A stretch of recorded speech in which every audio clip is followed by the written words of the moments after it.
This very seriously. Drunken Discourse. Normally when I do speaking, I'm very sober, so hopefully this is fun. I'm here to talk about how to make keto a sustainable diet. So how many people in the audience make some noise if you've heard of the keto diet? All right. So so this presentation you're going to learn about how the brain works against you to sabotage your keto diet, but what I'm going to be talking about applies to any diet. And so by the end of this talk, you're going to have some new strategies so you can actually stick to whatever diet you choose for sustainable weight loss. That's what I specialize in. So my disclosure, so I am a professional speaker, and when we do those, we have to do shit like this. So we have to say where we make our money. I own my own company, and that's how I make money, so I have to tell you that. So I got a bunch of letters after my name. I've had a few vodka sodas, so might sound a little bit different than if I'm professional here. Look at all those letters. Basically, I went to school a lot, and I have the 6 figures in student loans to prove it. So.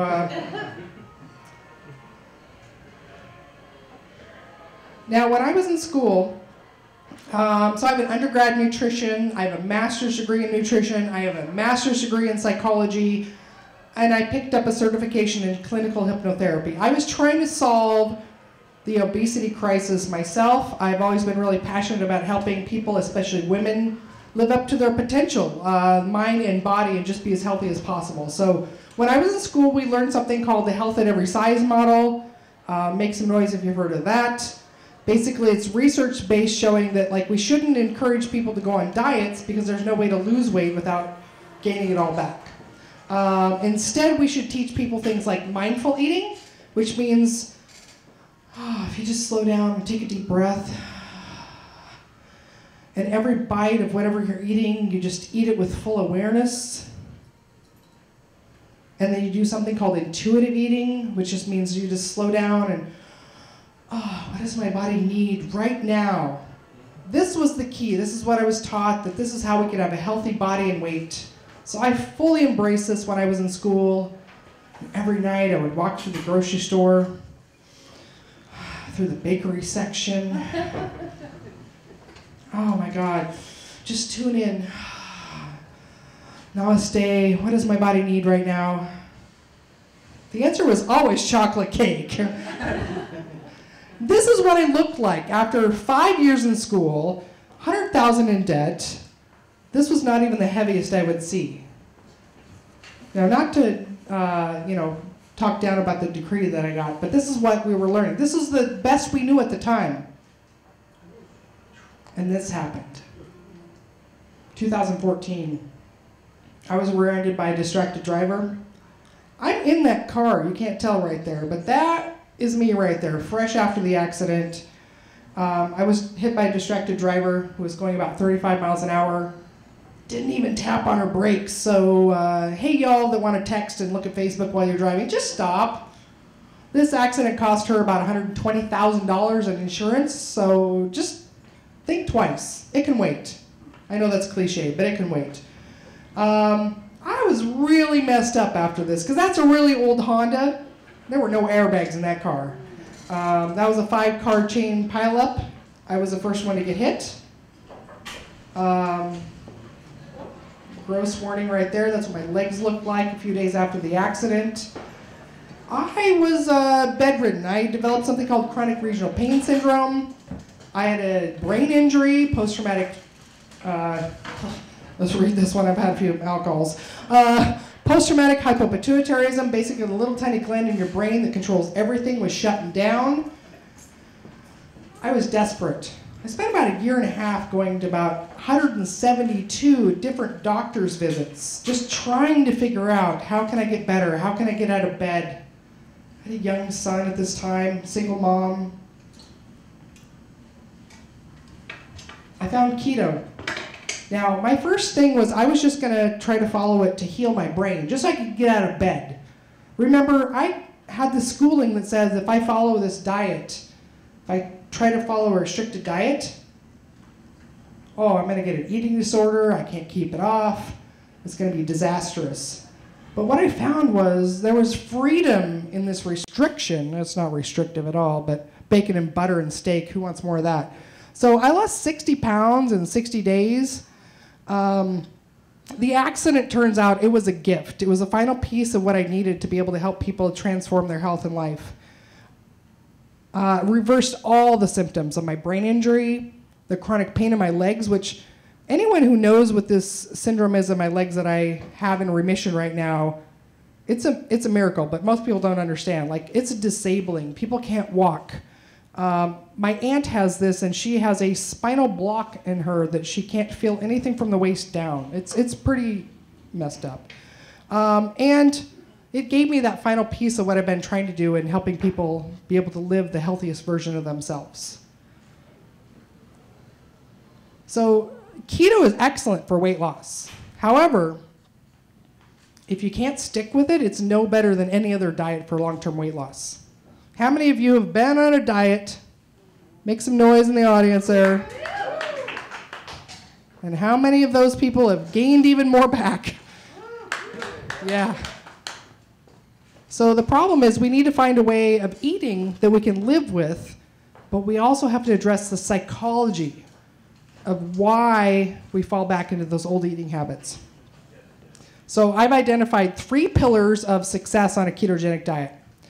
And I'm used to doing talks that are about an hour, and we're supposed to do 12 to 15. So we're going to speed this up now, right now. There's 3 pillars that I've identified, and I'm going to very quickly go through them. And this is basically what I do in my practice, my online business, is I teach people how to do all of this so that they can not only lose weight, but they can keep it off and stay healthy. So this is copyrighted. We can't put this online. I'm sorry. All right. So what do we need to know about the nutrition? A lot of people think like there's just one way of doing keto. It turns out there isn't. It needs to be customized and individualized for every single person. This is very tiny font on this screen, so you can't read that. So people need to understand what is ketosis, what's happening in their body week by week. It's way different than just calorie counting. There's a lot of different things that go on. There's fuel substrate change that happens in the body. I'm really good at breaking that down and helping people understand what's going on so they know what's happening. I feel very strongly you need to have a certified nutritionist, somebody who's trained in understanding what's happening going on in your body, so that when the side effects come up that can be really life-threatening, you know what to do. So why do you need this? A lot of people will get started with keto, lose some weight, and then they get stuck. Even more people can't even figure out how to get started in the first place.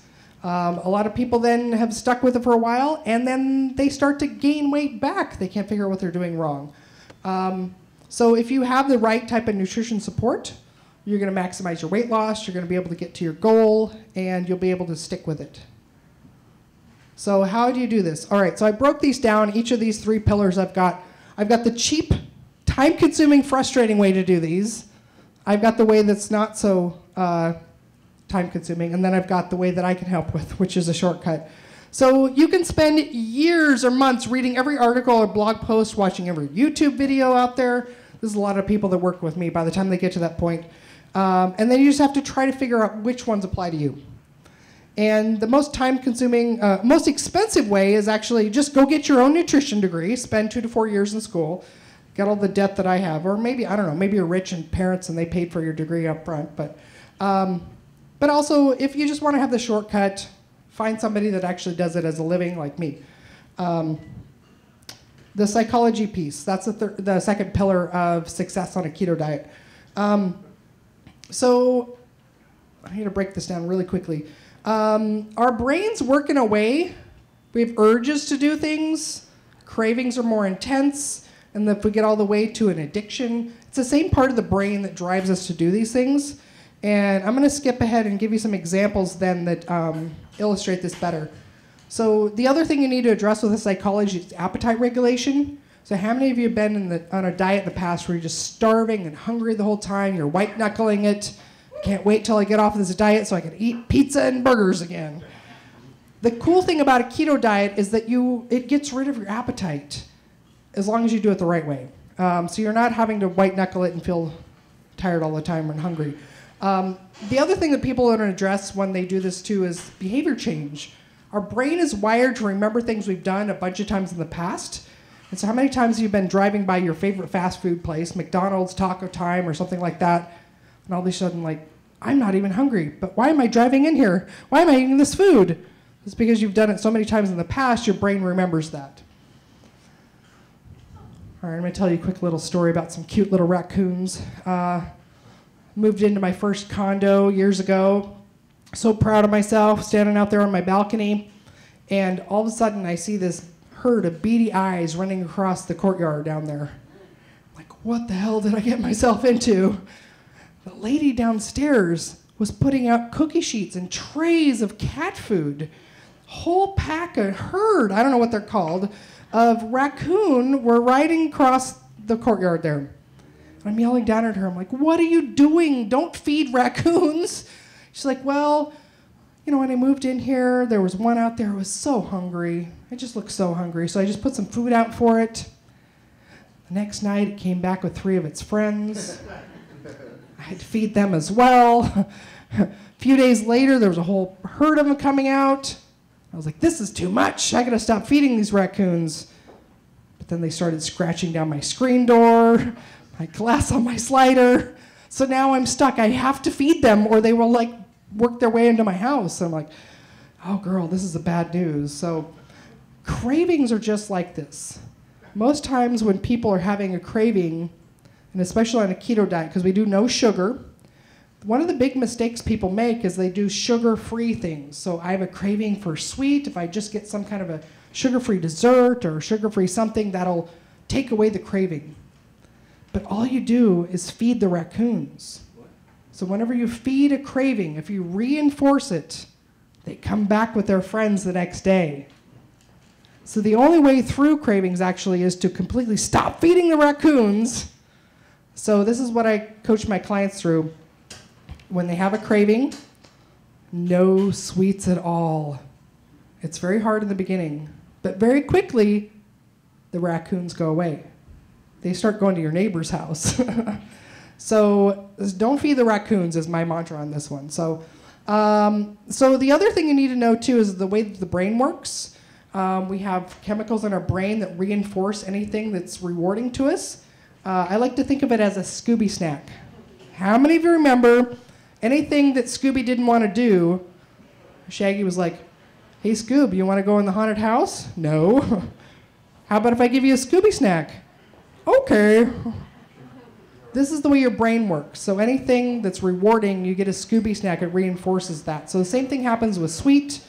Again, I'm going to go through this really quickly. So the same thing happens with habit loops. So that driving through Taco Time, McDonald's, why you find yourself driving through there, is your brain is giving you a Scooby snack for every time you've done that in the past.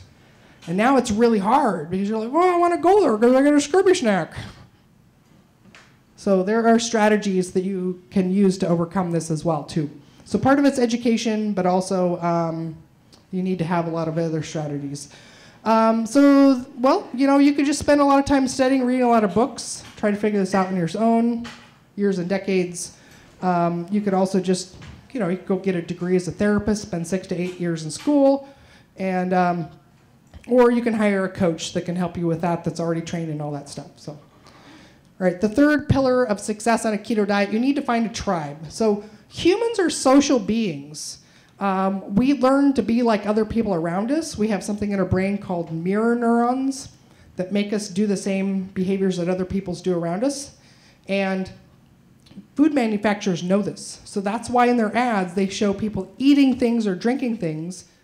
Have you ever not been hungry and you saw something on TV or drove by a billboard and all of a sudden you're like, oh, that sounds good. I could totally eat that. Food manufacturers know that. They use that against you to make you eat more food.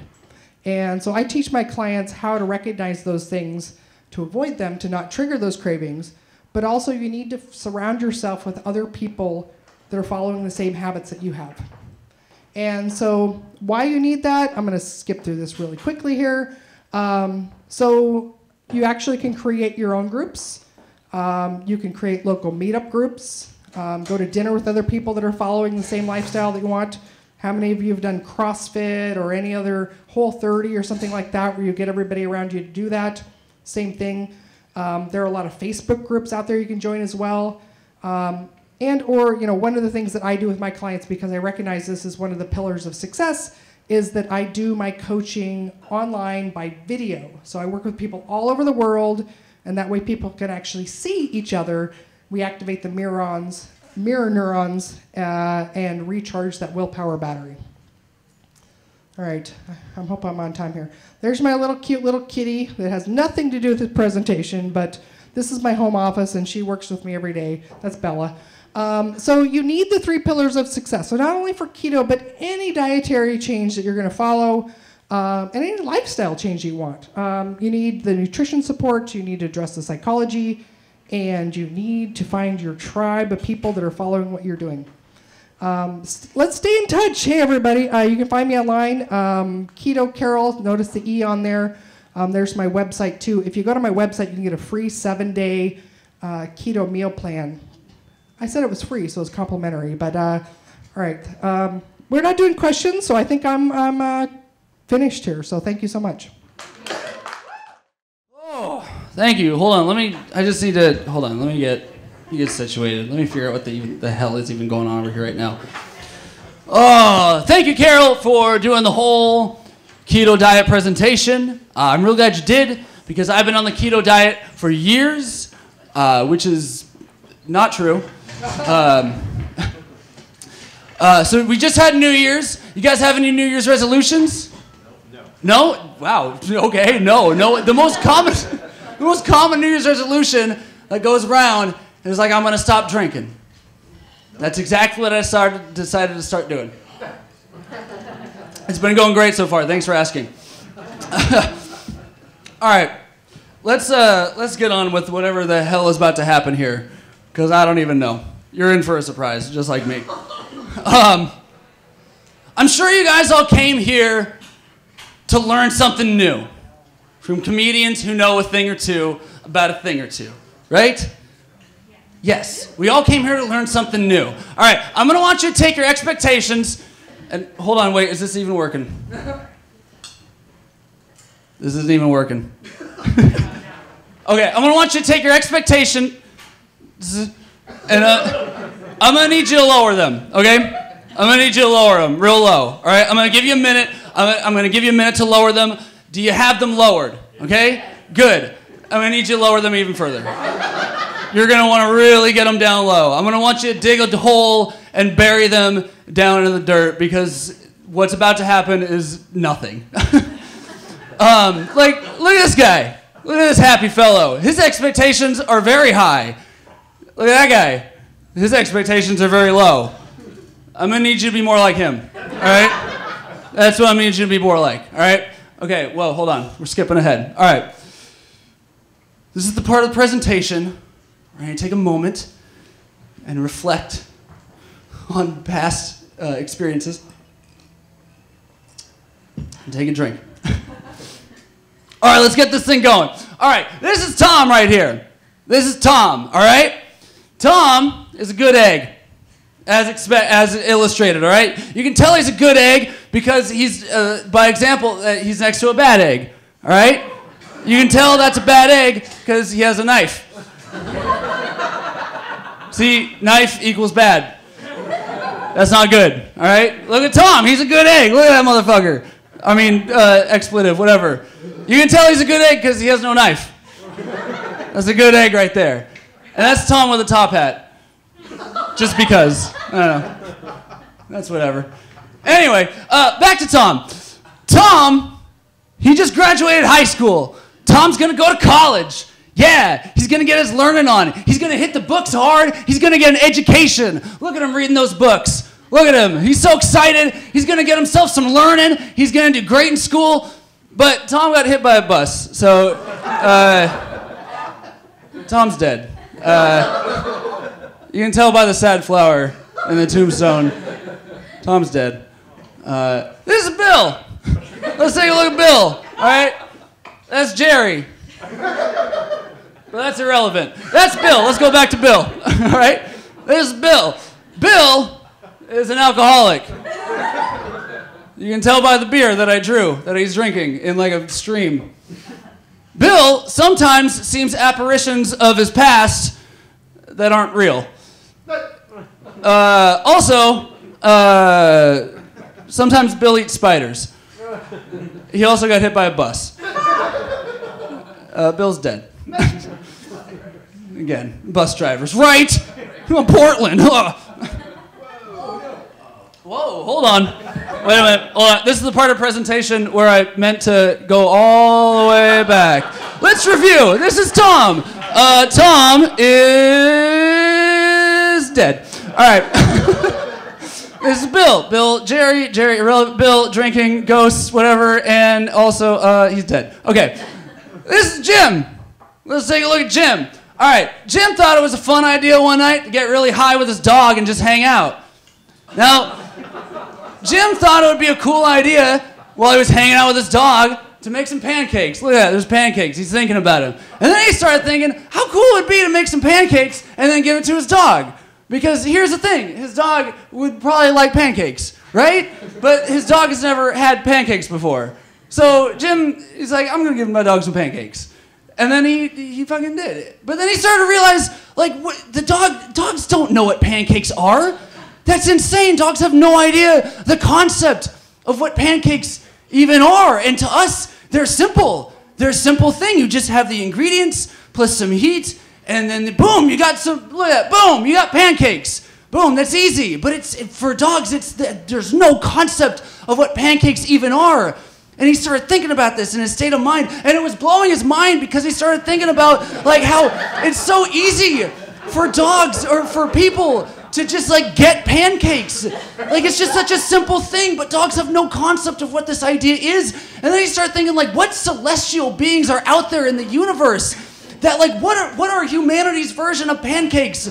What person or thing out there is just like, yeah, we of course know what the life lesson or the meaning of life is. It's 42, obviously. To us, it's easy. But to humans, we're like, no, wait, we have no idea. There's no concept. It's insane. What are the answers to life questions? What are our versions of pancakes? That's another drawing I drew. What are our versions of pancakes to dogs? And he was thinking about this for so long, and then he realized that he'd just been staring at his dog for like way too long. And had made 0 pancakes. And then he got hit by a bus. Jim's dead. That's it. The end. The moral of the story. The moral of the story. Can anybody guess the theme? Avoid transit. Close. Don't get drunk. And do a presentation the night before the presentation. Thank you, my name's Ryley Bersano. When I said I would do this show, they said that you have to get nice and drunk before you do it. And I did, and so it's gonna be real rocky for you guys. I'm so sorry. I had 4 whiskeys in like 20 minutes, and I'm just a regular person, so this is gonna be interesting. I'm Jane Malone, as Kyle said, which is interesting. I'm bringing you this. It's modern courtship. It's an exhaustive, well, I'm fucking tired. Look at dating in the postmodern era. I don't know if you guys realize this is the postmodern era that we're in right now. I'm looking at online dating specifically. I've been dating online for 20 years now. So I feel like I am somewhat of an expert on this. I don't know how this works at all. What am I supposed to be? To the right? I swear I'm doing it. It doesn't like me. Oh, good. So I've been dating online for 20 years. You guys, like, I'm not even lying. I used to pick up men in AOL Town Square chat rooms. Like, that's how old I am. Like, there's no reason I should be alive right now, you know? Like, I used to date off of Craigslist. Yeah. I've used hundreds of dating platforms, like all the way back to like Craigslist, obviously Yahoo Personals, I know is a big deal. Like I've used Match, eHarmony, all of the regular ones, and then to this day, like Tinder, Plenty of Fish, OkCupid, all of that stuff. I've been on hundreds of first dates, literally hundreds of first dates. It's absolutely insane. I have my first 3 anecdotes down to a fine. Like I started comedy because I have them down so well, you know? I've been doing this thing where like I've been tracking it for the last couple of years, and I found out that only about 2 of every 5 online dates actually show up. If you are here tonight because you met me on Tinder, raise your hand. And there we are. I invited 6 different men specifically saying that I would blow them after this if they would show up to this. You can see the front row's totally empty. That's where we are right now. That's a true story. And it's different for men and women, obviously. Like, everything's different for men and women, obviously. Like, men, when they sign up for an online date, their biggest fear is that the woman's going to turn out to be fat. Oh, my God, not fat. But, as a woman, my greatest fear is that I'm going to be raped and murdered. So they're different, they're different. They're different fears altogether. I do online dating because I have 9 decent pictures of myself, is what it really is. And I'm very upfront about the fact that I am a big girl. I know that. I'm wearing a Fitbit. Like, I don't know if you guys can see, I'm wearing a Fitbit. I don't care how many steps I took today. I'm using this to monitor my heart while I do cocaine. This is not part of this. Anyway. That's how Chris Farley died. I'm being responsible. Whatever. It's cool. I thought it was kind of brilliant. I tweeted at Fitbit. I was like, hey, Fitbit, cocaine use? ? They did not get back to me. Back to dating. Maybe that's why. I've had some really bizarre, like when you date online, you get really bizarre or otherwise just very interesting kind of messages from men. These are all messages from men that aren't like, they're the first message. There's no hello, there's no introductory. This is what I got from men, first message, right? And this is just a couple of slices of the bizarre. Oh shit, I did something horrible. I wish I could be your helpless barbecue dinner. Anyone? Okay, I don't fucking know. Moving on. Can you walk on backs? This is from a guy who I'd talked to previously. And I was like, dude, no, we have this conversation about my feet every 6 months. And he's like, get a job. Anyone? Does anybody know what they mean? He just wants me to walk on his back because he's interested in my feet, which is, I guess, a good thing. Maybe I'm just not into that kink. I don't mean to kink shame. If you feel like I'm kink shaming you, just let me know. I will fucking strike. I've never done this. We'll see what happens. Next, this is from Fart's Rule. His tagline is, "Are you afraid to fart on the first date?" He's like, would you be willing to sit on my face and fart? Just curious. I get it. Like, I get it. Like, if you're a kinkster, you gotta find your people, absolutely. But like, I don't even fucking know. Okay, moving on. I also get just the flat offensive, which is, I'm not even gonna like paraphrase this shit is just terrible. So just like, warning, you're gonna, I don't know, whatever. It is what it is. So you do stand up because it's in my profile. And if so, can you make one up about paraplegic porn? Well, it wouldn't be porn because they couldn't get their clothes off. Wrong there. I just want you to know, I know that. You guys know that. Wrong there. But there's a joke in there. Hi. Hi. ... Hi. I'm just saying, like, if I were placing the hi, it would be at the beginning of this horrifying sentence. That's all I'm saying. Okay, moving on. So how much money does it cost to get a happy ending from you? So I'm not a hooker, and I'm not fucking sex work shaming. It's a grand tradition, the world's oldest profession, and I am $50,000 for a hand job. Just so you all realize that's where I am currently, because I figure one and done. Like, that's how I want to be. Also, I don't really entertain this shit. Like, it's just not for me, whatever. I also get absolutely ridiculous things. Like, I know that you think that this has already been ridiculous, but here is some awesome nonsense for you. Want to let me lick and play with your clit? No. Unless you can spell it correctly, you can't have it. It's my own personal philosophy. Under this, I didn't get to put it, but just today, because I had already finished this presentation, but you have to know that I had a guy today who was like, "Can my dog lick your pussy?" And for like a good 30 seconds in my mind, I was like, how does he know I have a cat? Like, it's not okay what you're doing to me. Do you like younger guys? Nope. I eat pussy, but it's P-U-S-Y, so it's pussy. So you can't even spell it. So I know that you don't know what to do with it if you can't spell it. Right, again, if you can't spell it, you can't have it. Thank you, absolutely. Hey, how's it going? You're too young for me. He was 20, I'm almost 40. I feel like that's important for context, but also, would it help if I said I had a big dick? No. But what is your dad up to right now? Like, I use this line way more than I should. Like, I get that. And one time I had a guy in my inbox who sent me a pic of a genuinely nice penis. You know what I mean? Like, I didn't have the means to purchase a new automobile, but like the test drive looked really nice.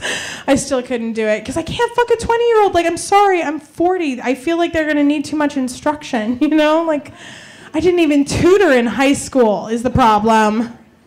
And they don't have any of those helpful visual aids like they would. Like, oh my God, it's my clitoris, Charlie Brown. There's nothing like that, Because obviously all the men would hear is the womp, womp, womp, womp, womp, womp, womp, womp part. I know, it's terrible. I have gotten legitimately one delightful response off of fucking all of this. I know it sounds terrible, but literally 20 years, one amazing response. Because my personal profile says, how can I worship your cock if you're on the wrong side of history? Like, I'm super left, you should be too. Which is, for me, it's like a no Trump supporters kind of like parenthetical that not everybody gets. I've had to explain what that means several times, but you know what I mean. Like, how can I worship your cock if it's on the wrong side of history? Because I'm left, right? My dick is so far to the left that Ben Shapiro keeps trying to date it. Be this guy. Be this guy online, okay? Like, because... oh my God. So good. I don't get a lot of great online response. Like, I gotta tell you, I do a lot of online dating and it's mixed bag, honestly. Like, I really feel like the last 3 boyfriends that I've had in a row have all been because I've met them in life at things like this where I wasn't quite as drunk, let's not lie. I wasn't quite as drunk. But also, online dating is kind of a crapshoot, you guys. I don't know that I would endorse it after doing 20 years of it. It's just been kind of mixed bag at best. But I do have some interesting online dating tips. If you are going to do it, please don't put pics of your kids in your Tinder profile. Men, this is important. I have never in my entire life been like, oh my God, what I could really use right now is a Tinder date. I hope I get to make pancakes for 5 tomorrow morning. You know what I mean? Never. Never once have your kids turned me on. I just want to say that publicly. If you're in an open relationship, that information goes first. Hey, we're poly, we're open, that's amazing. I'm not looking to get stabbed by your better half. I really am trying just not to die like that. I know that my best friend Mike wants to die like that. He's like, I want to die 98 and murdered by a jealous husband. And I am like, I'm good. Some people do, some people don't. I'm a don't person. Basically try not to be a dick. I get a lot of nonsense about how oh, I'm so hot. I'm like Schrodinger's hot, I'm hot until you find out whether or not I'll suck you off. And then I'm a bitch. It's not cool.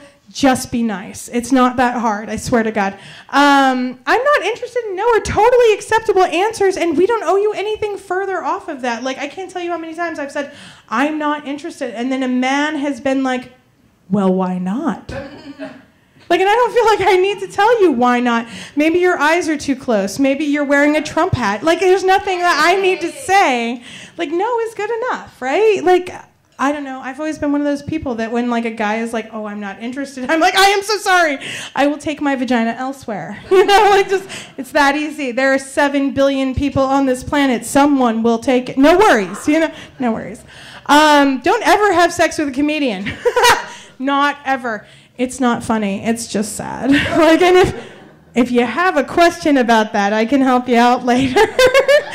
I know. I don't do this ever. Like, this is the only presentation that I've ever done. It's kind of terrifying.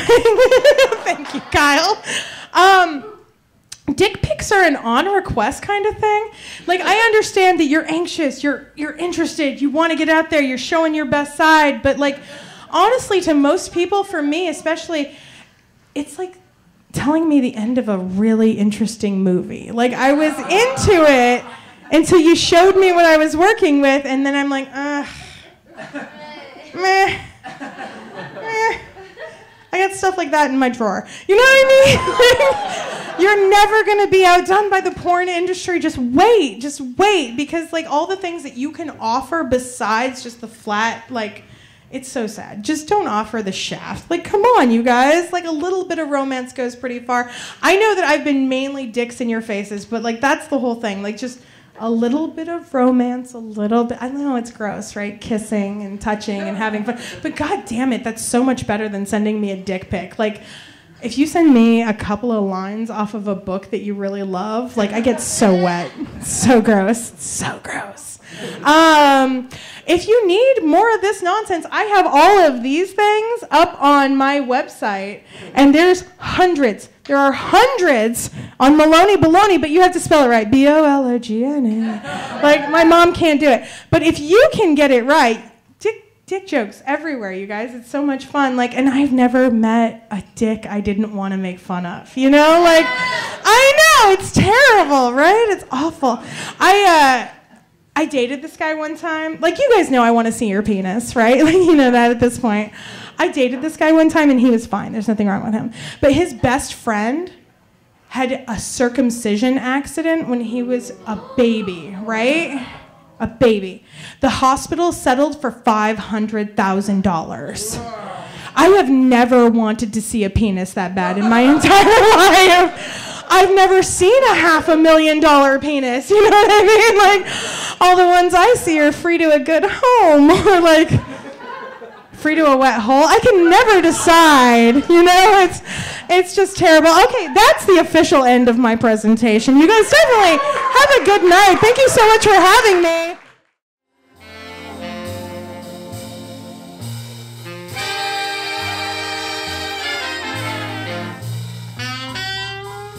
Paul F. Tompkins said that jazz is a genre of music that's defying you to like it. Nikita Khrushchev said simply, I don't like jazz. When I listen to jazz, it's as if I had gas on the stomach and I'm waiting to break wind. Famed blind pianist Edward Baxter Perry said, jazz is syncopation gone mad. And its victims can be treated successfully, in my opinion, like a dog with rabies, a dose of lead.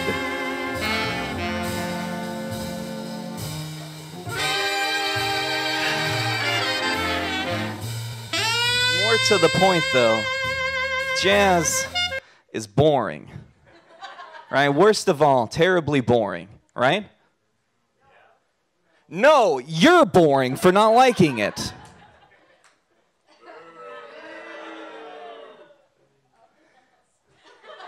More than the Bill of Rights or baseball, jazz is America's most artistically significant, original, and emotionally sophisticated contribution to the rest of the world. Jazz is not cranky old white people music. Jazz is bursting alongside American roots music with all of the transgressive, subversive, countercultural zeal that we're looking for out in our dystopian pop culture wasteland. The artists, they all have cool names. Like Blind Lemon Jefferson. Leadbelly, Jabbo Smith, I think I'm pronouncing that right, Howling Wolf, Sunhouse, Muddy Waters, Blind Willie Johnson, and Robert Johnson. His name's less funny, but these artists wrote songs like Canned Heat Blues, a tune about straining sterno, the lighter fluid, through a loaf of French bread with the ends cut off as a means of obtaining surrogate alcohol during Prohibition. Not only was it poisonous, it can and did cause permanent blindness and death. That's probably how they're all blind. These mythical figures sold their souls to the devil and got killed by the mafia. There is scandal, intrigue, and innovation so rich and succulent, the juice will run down your chin like a Mackinac peach. This music is our cultural inheritance. It is the product of our national wellspring of creativity. It is the realm of genius come to life. Oh, this is a beautiful song, so I'm going to wait for it. You love it. It's the realm of genius come to life in a vivid temporal display. Before the advent of Thomas Edison's phonograph, sheet music was a lucrative and wide-reaching means of distributing music. Out of the gold rush of Tin Pan Alley, songwriters came a ragtime pianist named Jelly Roll Morton. Jelly Roll Morton was a high roller. He was an ostentatious dresser, dripping in jewelry, and he was a violent, loudmouth egomaniac. He was the self-proclaimed godfather of jazz. But as I learned in my 2 years as a doctor with the Portland Clinic, you can claim anything to anybody. He did not invent jazz, and he was most likely the godfather to no one. He was just the first to profit from writing it down. When all of the Civil War horns from the infantry bands scattered down and across the cluttered streets of the South, they became more readily available to the disenfranchised. In the primordial cauldron of New Orleans, these brass band components were used to play a kaleidoscope of imported musical influences until a white-hot fusion was reached and still continues to this day. The onset of Prohibition created hundreds or thousands of speakeasies in every town, and it provided plentiful work for people who could blow a good horn. One of these street urchins was Louis Armstrong, or Satchmo, or Satchelmouth, or Dippermouth, like a water dipper. Gatemouth, like a gate? I don't know. Louis Armstrong, according to critic Gary Giddens, is the American Bach. He assimilates everything that's happened before and shows where the future is going to be. Armstrong brought swing to the masses. And swing, he says that if you have to ask what it is, then you'll never know, but I'm going to try anyway. So if we look at this diagram here, look at those beats. Bum, bum, bum, bum, bum. The notes fall before and after the beat. Compared to white people music like Philip Sousa, it's like, you're a grand old flag, you're a high-flying flag, you're a flag, you're a flag, you're a flag. That's terribly boring. So you see, the notes, time is stretched. Disobeying Einstein's theory of relativity, it stretches and it goes right before or after the expectation, creating tension and relief. See, if you look here, you got your straight eighths, normal distribution of time. Below it is how you play swing. There's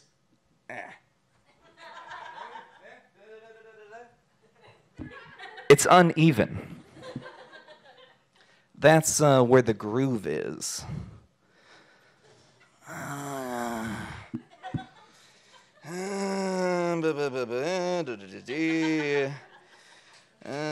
Swing is a mysterious quality that's elusive in musical notation. They try their best, but they really can't do it. It has been suggested, however, that swing is the manifestation of personal magnetism, somehow expressed in rhythm. Belsch, you know who that is, the Belsch. He described it as a tendency to place notes a little away from the beat, anticipating or lagging behind, while the real beat tries like a magnet to draw the melody instruments back to its own center of force. Collier, he said it's a way of breaking away from the time framework of the ground beat to produce lines that are rhythmically free. The melody remains in the vicinity of the beat, but floats on either side without restriction. Researchers have quantified this factor as the beat-upbeat ratio, or BURs. I've read a lot of academic papers about this theory. This measures the way a beat is bisected. A single beat is bisected into two uneven beats. It provides a propulsive and groovy style that's unique entirely to jazz exclusively. See, now it gets into a relatively straight Caucasian style, and he's playfully chiding the audience. Louis Armstrong is.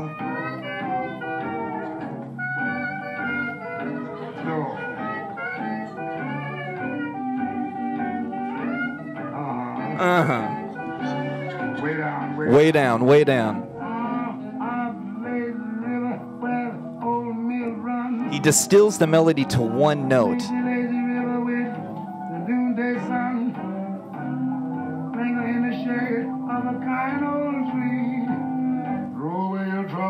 Dream a dream of me, dream a dream of me. So expressive. So different from, oh, my love, I'll woo to you in the morning.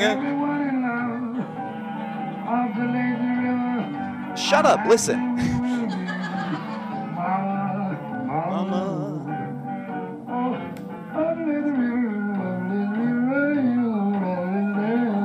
Have you heard anything like that before?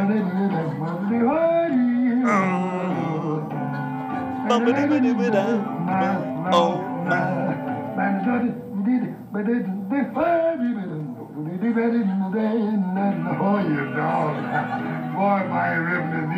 Boy, am I riffing this evening, I hope. He is. Up the lazy river. You river. Dog river. Etc. In 1956, the U.S. State Department created the Jazz Ambassadors Program.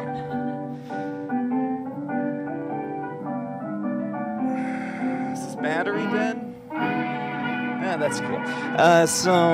In 1956, the U.S. State Department created the Jazz Ambassadors Program. They hired the most famous jazz figures of the time, like Dizzy Gillespie, Louis Armstrong, and Duke Ellington. They were trying to improve the public image of the United States abroad, specifically with the Soviet Union, around racial inequality and racial tension. This is when Nikita Khrushchev got that upset stomach I was talking about earlier. Cranky tummy. But true to what I said before, you don't see any baseball ambassadors. And our diplomatic outreach for the Bill of Rights has been a great deal more explosive. Thank you.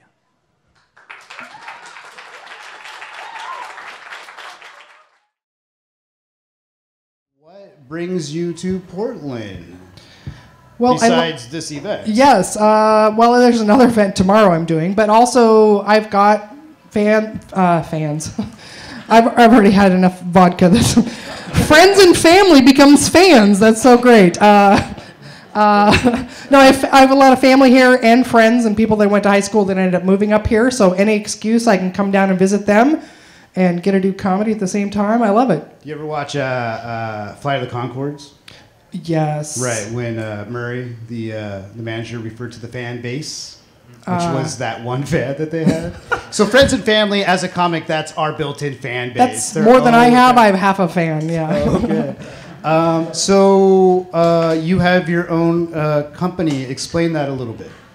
I am a nutritionist and psychology specialist. And I specialize in the keto diet, which a lot of people have heard of these days. And so I have an online nutrition consulting and coaching business that I run. So I'm kind of familiar a little bit about the keto diet. There's like the Palm Beach diet and the Atkins. And from what I understand about keto is you have to eat fat to lose weight. Is this correct?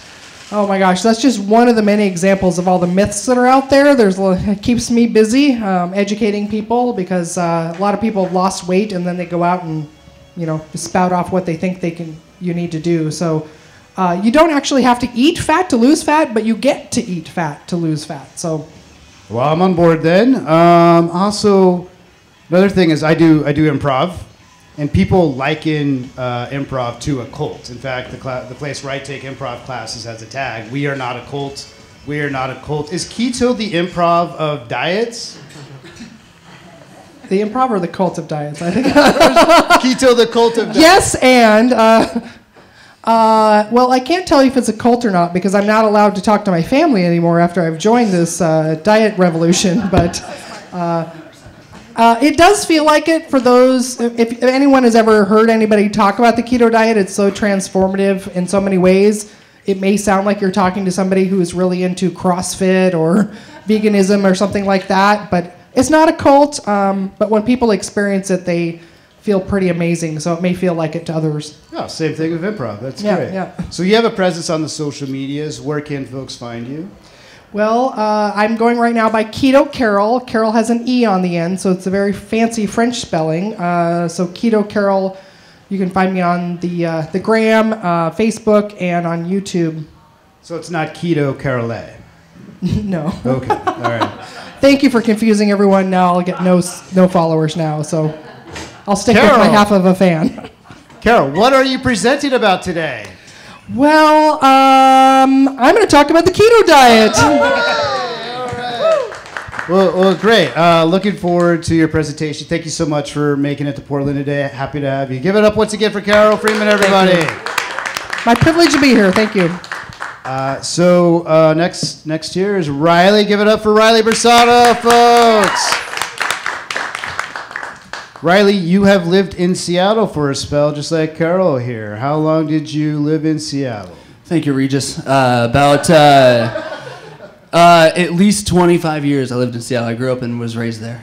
So you were born there. You're not from Portland, because nobody's from Portland. Nobody's from Portland. They just visit and then leave immediately. But you took a long roundabout way. But you do live in Portland now. Yep. Explain your course that got here. I got a job. I got a great job as a general manager for Domino's in Wenatchee, Washington. I took that for several years, and then I decided that sucks.